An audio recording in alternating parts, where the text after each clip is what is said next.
Nilikha niya ang mga isda't ibon, mga gubat at karagatan.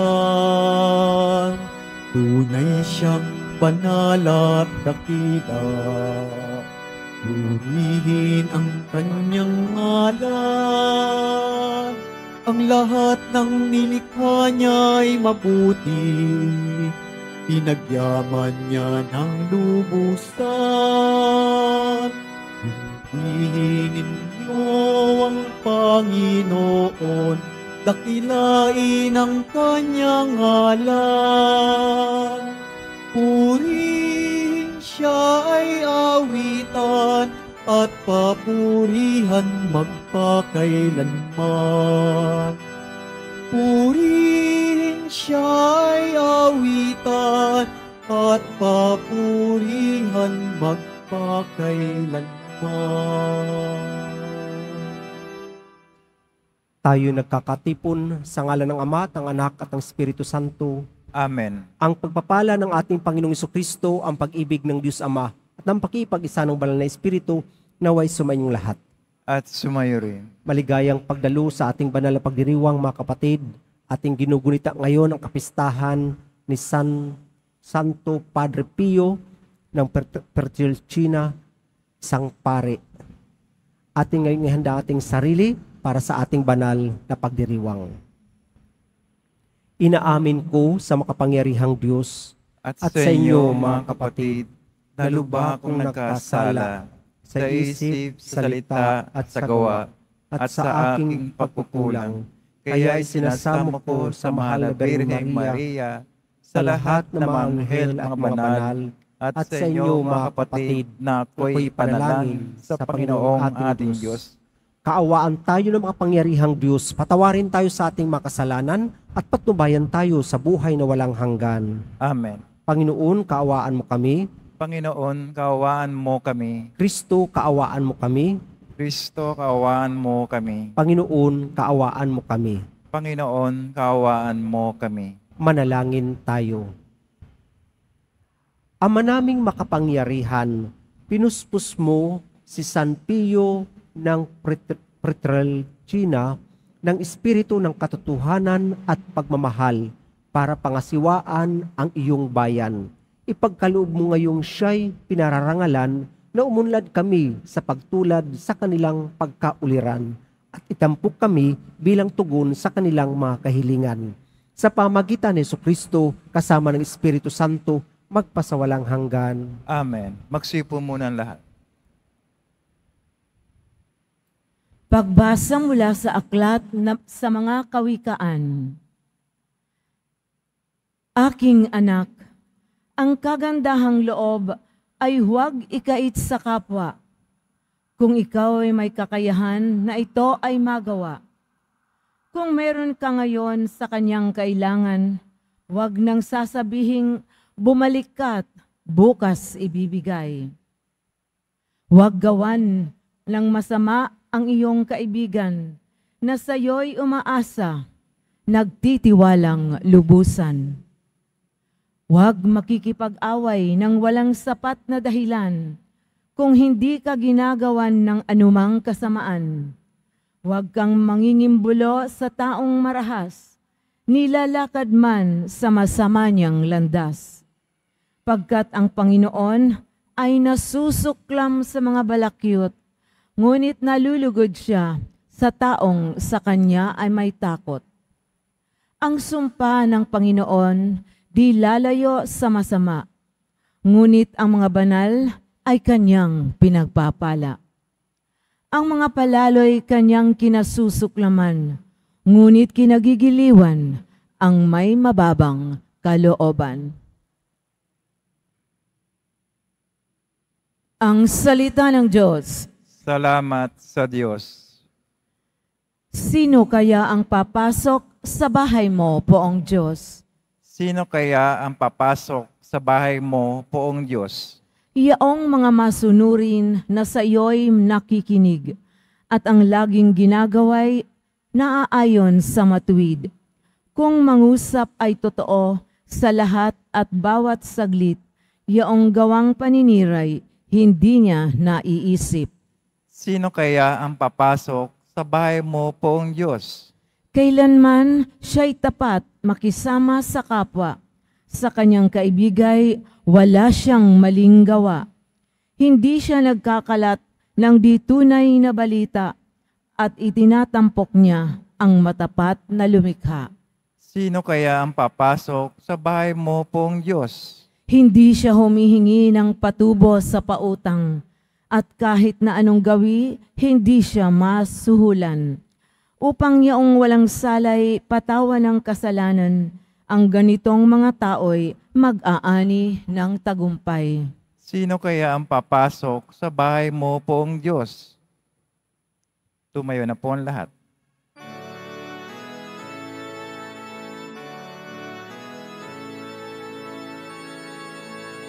Hallelujah,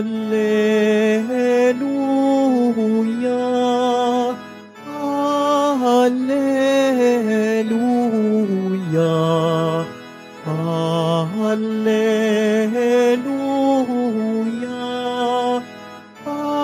Hallelujah.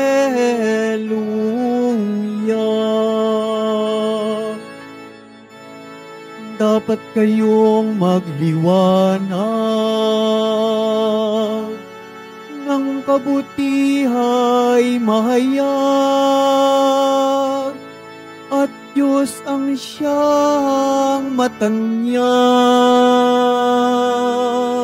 Hallelujah, Hallelujah, Hallelujah,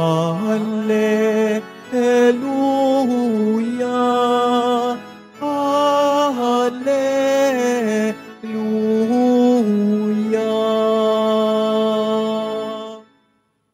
Sumainyo ang Panginoon. At sumayo rin. Ang mabuting balita ng Panginoon ayon kay San Lucas. Papuri sa iyo, Panginoon. Noong panahong iyon, sinabi ni Jesus sa mga tao, walang taong nagsisindi ng ilaw at pagkatapos ay tatakluban ng banga o ilalagay kaya sa ilalim ng higaan. Sa halip, ilalagay ito sa talagang patungan upang makita ng mga pumapasok ang liwanag. Walang natatago na di malalantad at walang lihim na di malalaman at mabubunyag. Kaya't pagbutihin ninyo ang inyong pakikinig sapagkat ang mayroon ay bibigyan pa, ngunit ang wala ay aalisin pati ng inaakala niyang nasa kanya. Mga kapatid, ang mabuting balita ng ating kaligtasan. Pinupuri ka namin, Panginoong Hesukristo. Magsiyo po muna lahat. Magandang good morning sa inyong lahat, mga kapatid. Palakpakan natin ang Panginoon. Napakaganda po ng ating ebanghelyo ngayon, nagpapaalala sa atin. Halimbawa, sinambit ng ating Panginoong Hesukristo, walang taong nagsisindi ng ilaw at pagkatapos ay tatakluban ng banga o ilalagay sa ilalim ng higaan o itatago. Ang ilaw dapat magbigay ng liwanag. Amen? Kaya nga sa ating unang pagbasa sa Aklat ng Kawikaan, isang napakagandang paalala din sa atin.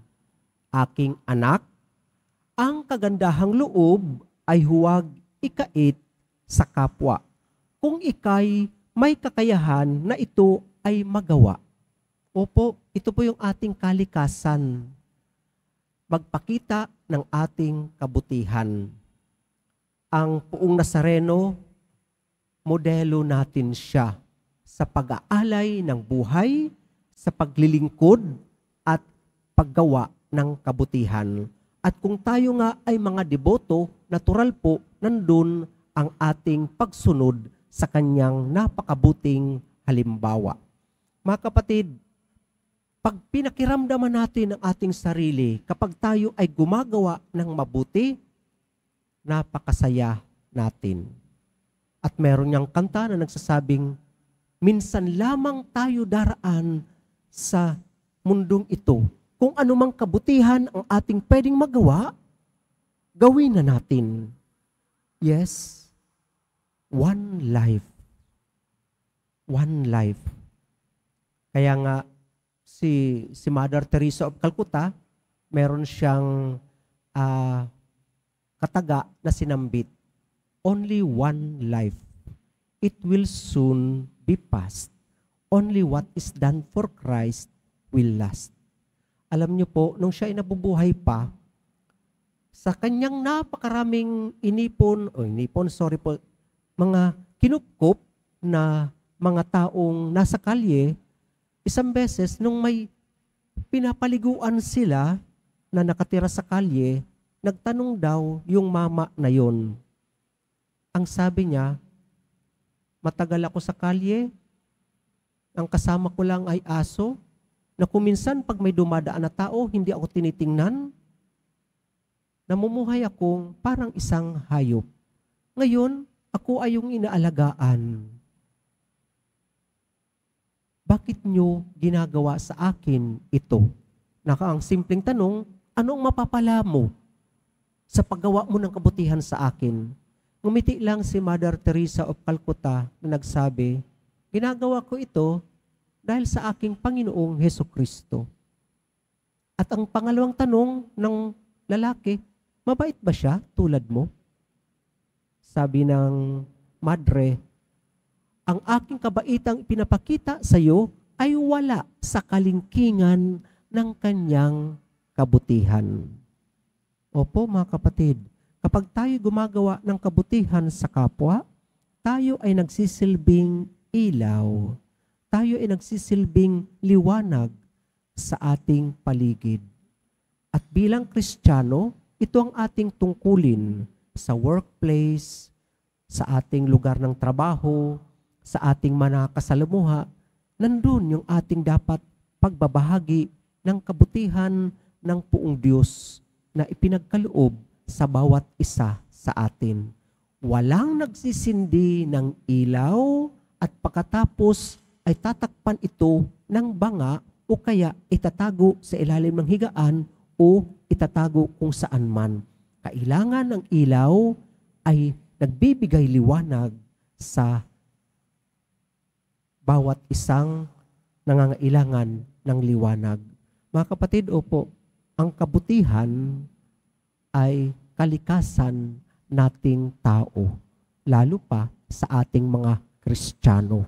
Dahil tagasunod tayo ng Poong Nazareno. At ngayon nga ay ipinagdiriwang natin ang paggunita sa kapistahan ni Padre Pio, isang kilalang pare na napakabanal. Para sa kanya, gusto nilang makilala na siya ay isang praile na nagdadasal. At kanyang ibinibigay ang mensahe ng dasal. Sinasabi niya, ang dasal ay isang susi na nagbubukas sa puso ng Diyos. Kaya naman, kung sinasabing siya ay mabait, mabait siya dahil ang kanyang kabaitan ay kanyang tinanggap mula sa ating Panginoong Diyos na napakabuti sa atin. Nung ako po ay seminarista, pag-uwi ko isang beses sa amin, meron akong pagdaan ko, may tumawag sa akin, ay, Alex, ay, nandiyan ka pala. Dumating ka pala ng bakasyon. OFW siya. Oo. Ay, pumasok ka rin ng seminaryo, sabi sa akin. Oho. Saglit. Umalis. Tapos pagbalik, may inaabot siya. Sabi ko, hindi. I'm okay. Sabi ko, may allowance naman ako. Hindi.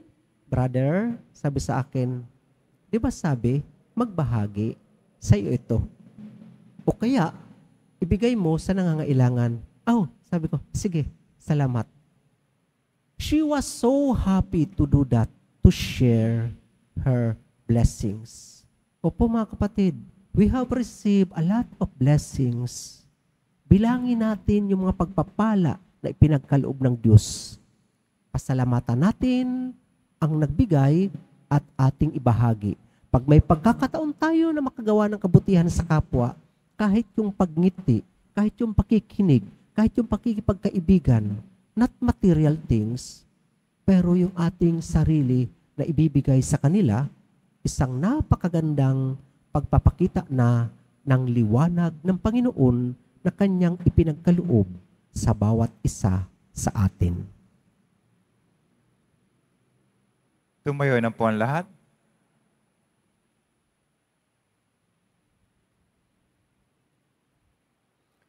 Minamahal kong mga kapatid, manalangin tayo sa Diyos Ama upang magdulot sa lahat ng pag-asa at kapayapaan ang liwanag ng kanyang anak na si Jesucristo. Luwalhatian ka nawa ng aming buhay, O Panginoon. Luwalhatian ka nawa ng aming buhay, O Panginoon.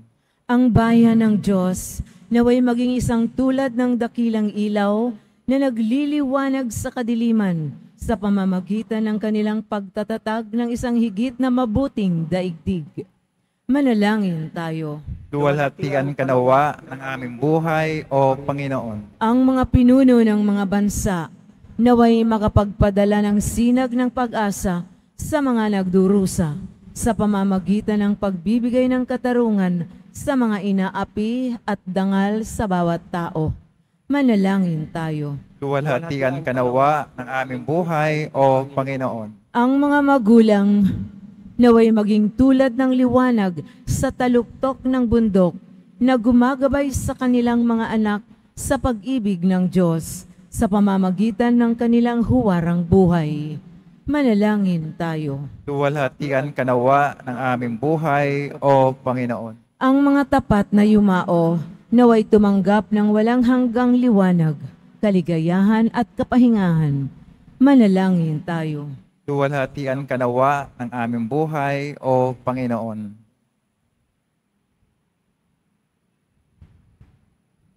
Sa katahimikan ng ating puso, ating idalangin ang ating mga personal na kahilingan.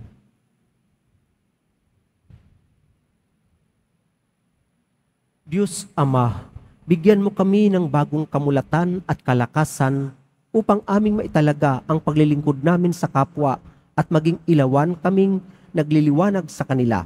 Hiniling namin ito sa pamagitan ni Kristong aming Panginoon. Amen. Magsipo muna ang lahat.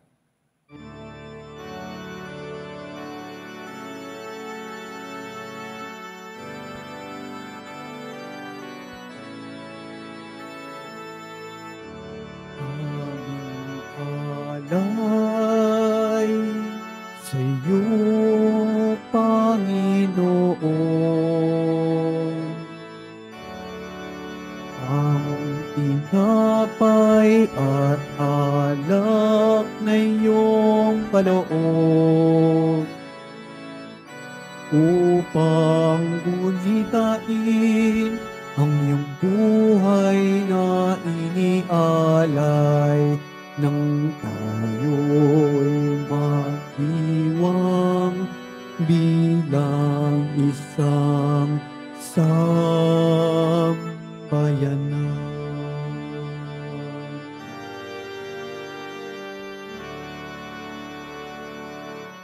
Tumayo na po ang lahat.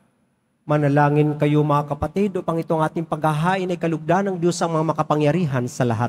Tanggapin nawa ng Panginoon itong paghahain sa iyong mga kamay sa kapuri niya at karangalan sa ating kapakinabangan at sa buong sambayan niyang banal. Manalangin tayo. Ama naming lumikha, tanggapin mo ang hain ng iyong bayan upang ang inialay ngayong si San Pio ng Pietrelcina ay pinararangalan at makapaghandog sa iyo ng karangalan at makapagdulot sa amin ng kaligtasan. Sa pamagitan ni Jesucristo kasama ng Espiritu Santo, magpasawalang hanggan. Amen. Sumainyo ang Panginoon, At sumayo rin. itaas sa Diyos ang inyong puso at diwa. Tinaas na namin sa Panginoon. Pasalamatan natin ang Panginoong ating Diyos. Marapat na siya ay pasalamatan. Ama naming makapangyarihan, tunay marapat na ikaw ay aming pasalamatan sa pamagitan ni Jesucristo na aming Panginoon. Ngayong si San Pio ng Pietrelcina ay pinarangalan sa pamumuhay niyang totoong uliran at pagiging maasahan sa panunungkulan. Kaya't si Jesucristo na maasahan sa katapatan ay inihayag sa pangasiwa sa sambayanan. Ang malasakit ng mga ulirang tagapangasiwa noon ay nagpapatuloy magpahanggang ngayon sa mga panalangin kanilang iniuukol, kaisa ng sambayanan mong dito'y nagtitipon. Kaya kaisa ng mga anghel na nagsisiawit ng papuri sa iyo nang walang humpay sa kalangitan, kami nagbubunyi sa iyong kadakilaan. Santo, Santo, Santo, Panginoon Diyos na mahukbo, napupuno ang langit at lupa ng kadakilaan mo, hosana sa kaitaasan. Pinagpala na paririto sa ngalan ng Panginoon, hosana sa kaitaasan. Magsilod po ang lahat. Ama naming banal, ikaw ang bukal ng tanang kabanalan. Kaya't sa pamagitan ng iyong Espiritu, gawin ng banal ang mga kaloob na ito upang para sa amin maging katawan at dugo ng aming Panginoong Hesukristo. Bago niya pinagtiisang kusang loob na maging handog, hinawakan niya ang tinapay. Pinasalamatan kanya, pinaghati-hati niya yun, iniabot sa kanyang mga lagad at sinabi, "Tanggapin ninyong lahat ito at kanin, ito ang aking katawan na ihandog para sa inyo."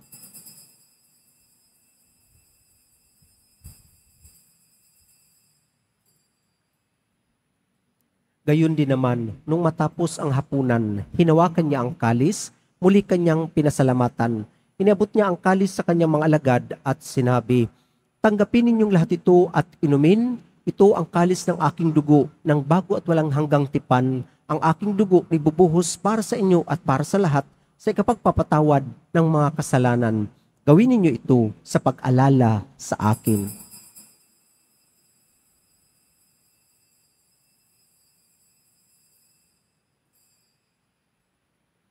Tumayo na po ang lahat. Ipagbunyi natin ang misteryo ng ating pananampalataya. Kristo'y namatay, si Kristo'y nabuhay, si Kristo'y babalik sa wakas ng panahon. Ama, ginagawa namin ngayon ang pag-alala sa pagkamatay at muling pagkabuhay ng iyong anak, kaya't inialay namin sa iyo ang tinapay na nagbibigay buhay at ang kalis na nagkakaloob ng kaligtasan. Kami nagpapasalamat dahil kami iyong minarapat na tumayo sa harap mo para maglingkod sa iyo. Isinasamo namin kaming magsasalo-salo sa katawan at dugo ni Kristo ay mabuklod sa pagkakaisa sa pamagitan ng Espiritu Santo. Ama, lingapin mo ang iyong simbahang laganap sa buong digdig. Puspusin mo kami sa pag-ibig, kaisa ni Francisco na aming Papa at ni Jose na aming Obispo at ng Tanang Kaparian. Alalahanin mo rin mga kapatid naming nahimlay na may pag-asang sila'y muling mabubuhay, gayon din ang lahat ng mga pumanaw. Kaawaan mo sila at patuloyin sa iyong kaliwanagan. Kaawaan mo at pagindapatin kaming lahat na makasalo sa iyong buhay na walang wakas. Kaisa ng mahal na Birheng Maria na ina ng Diyos, ng kabiyak ng puso niyang si San Jose, kaisa ng mga apostol, ng lahat ng mga banal na namuhay dito sa daigdig ng kalugod-lugod sa iyo, may pagdiwang nawa namin ang pagpuri sa kararangal mo sa pamagitan ng iyong anak na aming Panginoong Hesukristo. Sa pamagitan ni Kristo kasama niya at sa Kanya, ang lahat ng parangal at papuri ay sa iyo, Diyos amang makapangyarihan kasama ng Espiritu Santo, magpasawalang hanggan. Amen. Sa pamagitan ng binyag, tayo'y naging mga anak ng Diyos. Bilang isang pamilya, tayo tumawag sa ating iisang Ama. Ama namin, Sumasalangit ka, sambahin ang ngalan mo, mapasa amin ang kaharian mo, sundin ang loob mo dito sa lupa para nang sa langit. Bigyan mo kami ngayon ng aming kakanin sa araw-araw at patawarin mo kami sa aming mga sala para ng pagkapatawad namin sa nagkakasala sa amin at huwag mo kami pahintulot sa tukso at iadya mo kami sa lahat ng masama. hinihiling namin kami adya sa lahat ng masama, pagkalooban ng kapayapaan na araw-araw, iligtas sa kasalanan at ilayo sa lahat ng kapahamakan, samantalang aming pinananabikan ang dakilang araw ng pagpapahayag ng tagapagligtas naming si Jesucristo. Sapagkat iyo ang kaharian at ang kapangyarihan, tangkapurihan, magpakailanman. Amen. Panginoong Jesucristo, sinabi mo sa mga apostol, kapayapaan ang iniiwan ko sa inyo, ang aking kapayapaan ang binibigay ko sa inyo. Tungayan mo ang aming pananampalataya at huwag ang aming pagkakasala. Pagkalooban mo kami ng kapayapaan at pagkakaisa ayon sa iyong kalooban, kasama ng Espiritu Santo, magpasawalang hanggan. Amen. Ang kapayapaan ng Panginoon naway laging sumainyo. At sumayo rin. Mga kapatid, ating ibigay ang kapayapaan sa bawat isa. Kordero ng Diyos na nag-aalis ng mga kasalanan sa libutan, maawa ka sa amin. Kordero ng Diyos na nag-aalis ng mga kasalanan sa libutan, maawa ka sa amin. Kordero ng Diyos na nag-aalis ng mga kasalanan sa libutan, ipagkaloob sa amin ang kapayapaan. Magsilod po ang lahat. Mga kapatid, narito ang ating Panginoong Kristo, ang anak ng Diyos na nagkatawang tao, nag-alay ng kanyang buhay para sa bawat isa sa atin, ang liwanag ng sanlibutan. Siya ang kordero ng Diyos na nag-aalis ng makasalanan sa sanlibutan, papapalad tayong inaanyayahan sa kanyang piging. Panginoon, hindi ako karapat-dapat na magpatuloy sa iyo, ngunit sa isang salita mo lamang ay gagaling na ako. Ang katawan ni Kristo. Amen. Para sa lahat ng tatanggap ng banal na komunyon, sasagot po tayo ng Amen, pagkasabi ng pare o ng lay minister ng katawan ng Kristo, at isubo agad sa bibig bago umalis sa harapan ng pare o lay minister. Sumunod po tayo.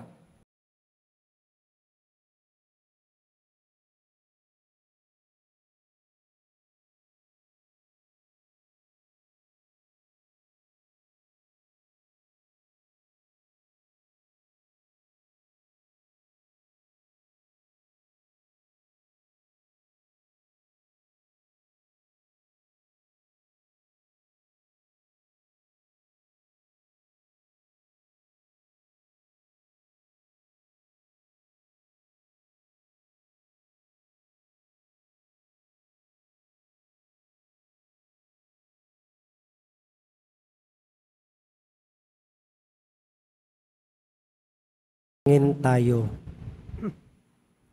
Ama naming mapagmahal, ang mga nakinabang ngayong ginugunita si San Pio ng Pietrelcina ay pagtibayin nawa at pag-ibayuhin sa paninindigan sa kabuuan ng pananalig at sa pagtahak sa ipinakitang landasing hahantong sa pagkasagip sa pamagitan ni Kristo kasama ng Espiritu Santo magpasawalang hanggan. Amen. Sumainyo ang Panginoon. At sumayo rin. Mahal na Poong Jesus Nazareno, inihayag mo sa pamagitan ng krus ang walang maliw na pag-ibig ng Diyos sa sangkatauhan. Pakinggan mo ang kahilingan ng iyong angkan na nagsusumamo sa iyo. Makamtan nawa nila ang iyong katugunan at tanggapin ang kasagutan na may utang na loob na tinatanaw. Basbasan din po ninyo ang mga dala-dala nilang mga imahin at dasalan sa pamagitan ng bendisyon na ito, naway maalala nila ang mga pangako nila noon sa binyag na ikaw ang kanilang ibigin at paglilingkuran bilang Panginoon magpasawalang hanggan. Amen. Sumainyo ang Panginoon At sumayo rin. at pagpalain kayo kasama ng inyong mamahal sa buhay na makapangyarihang Diyos, Ama, Anak at Espiritu Santo. Amen. Humayo kayong taglay ang kapayapaan ng Poong Jesus Nazareno. Salamat sa Diyos.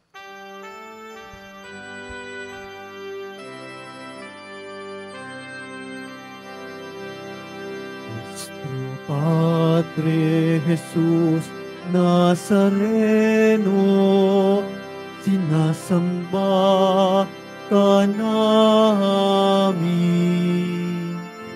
Pinipinto ka namin. Aral mo ang aming buhay at kaligtasan. Nuestro Padre Jesus Nazareno, iligtas mo kami sa kasalanan. Ang krus mong kinamatayan ay sagisag ng aming kaligtasan. Nuestro Padre Jesus Nazareno, dinarangal ka namin. Nuestro Padre Jesus Nazareno, minulwalhati ka namin. amin. Nuestro Padre Jesus Nazareno, dinarangal ka na amin. Nuestro Padre Jesus Nazareno, niluluwalhati ka